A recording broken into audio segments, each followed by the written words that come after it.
The Crusades didn't begin with armies marching or swords clashing. They began with fear. Fear of losing sacred land. Fear of enemies who believed differently. Fear that God himself was watching and judging. In 1095, in a cold European town called Clermont, Pope Urban II stood before a massive crowd. Farmers, knights, nobles, and peasants packed the square.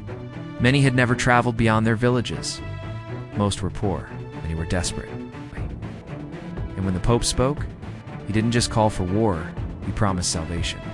God wills it. Those 3 words changed history.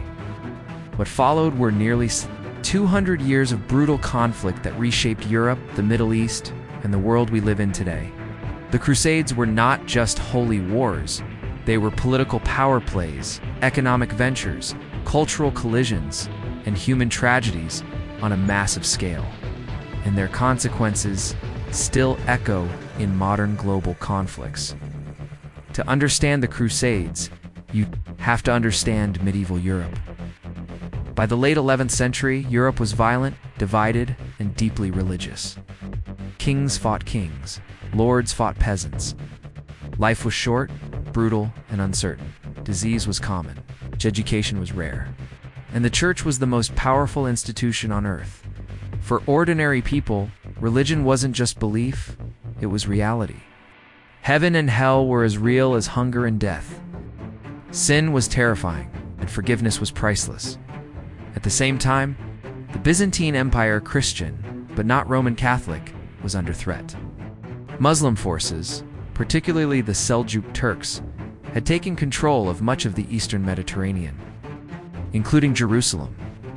Jerusalem wasn't just a city, it was sacred ground. To Christians, it was where Jesus lived, died, and rose again. Losing access to it felt like losing the heart of their faith. So when Byzantine Emperor Alexios I asked the Pope for military help, Urban II saw an opportunity. Not just to defend Christian lands, but to unite Europe under one religious banner. His message was simple and powerful. Fight for God, liberate Jerusalem, and your sins will be forgiven. For knights who had spent their lives killing for land and honor, this was a spiritual loophole. Violence became holy. Murder became redemption. Thousands answered the call. The first wave wasn't even an army, it was chaos. Peasants, criminals, and fanatics took up crosses and marched east with no training, no supplies, and no plan. The way many turned their violence not toward Muslims, but toward Jewish communities in Europe, massacring entire populations. These attacks had nothing to do with Jerusalem.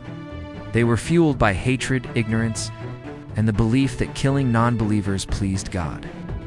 Most of these early crusaders never reached the Holy Land.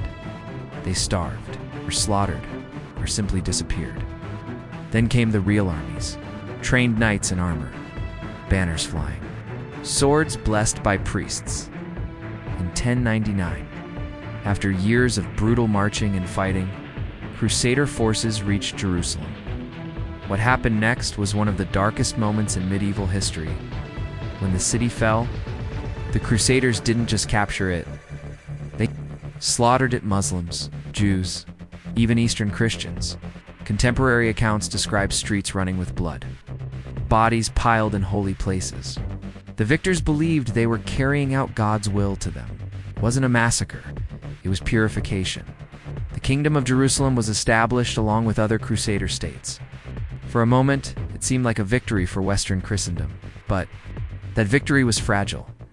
The Crusader states were small, isolated, and surrounded by hostile forces.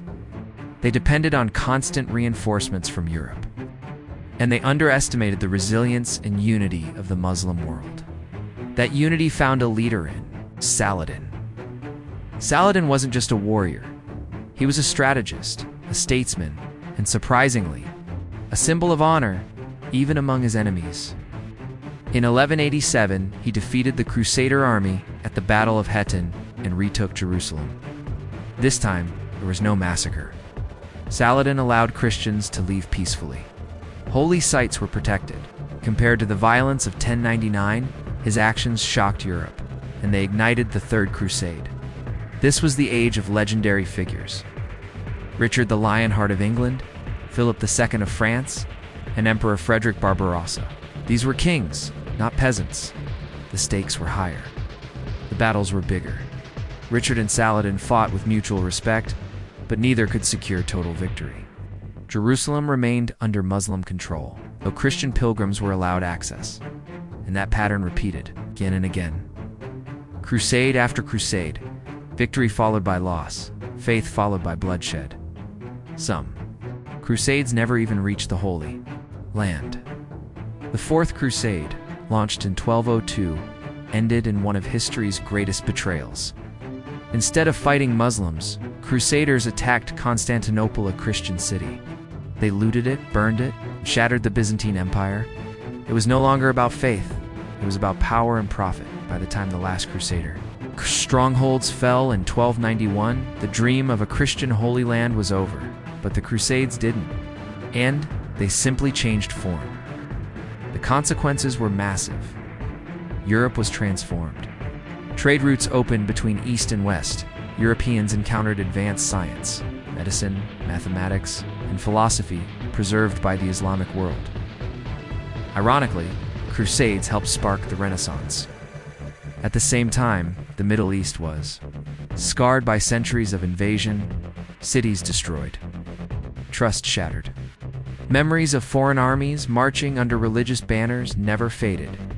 For the Islamic world, the Crusades became a symbol of Western aggression masked as morality. For the Jewish people, they marked some of the earliest large-scale persecutions in European history, and for Christianity, they left a complicated legacy, one of faith intertwined with violence, devotion mixed with cruelty. Even today, the word crusade carries weight. Politicians avoid it. Extremists misuse it. Historians debate it. Because the Crusades weren't just medieval wars, they were a warning. Warning about what happens when belief becomes a weapon. When leaders promise divine approval for human violence, when us versus them replaces shared humanity. The Crusaders believed they were saving their souls instead. They changed the world often for the worse. And centuries later, we're still living with the consequences.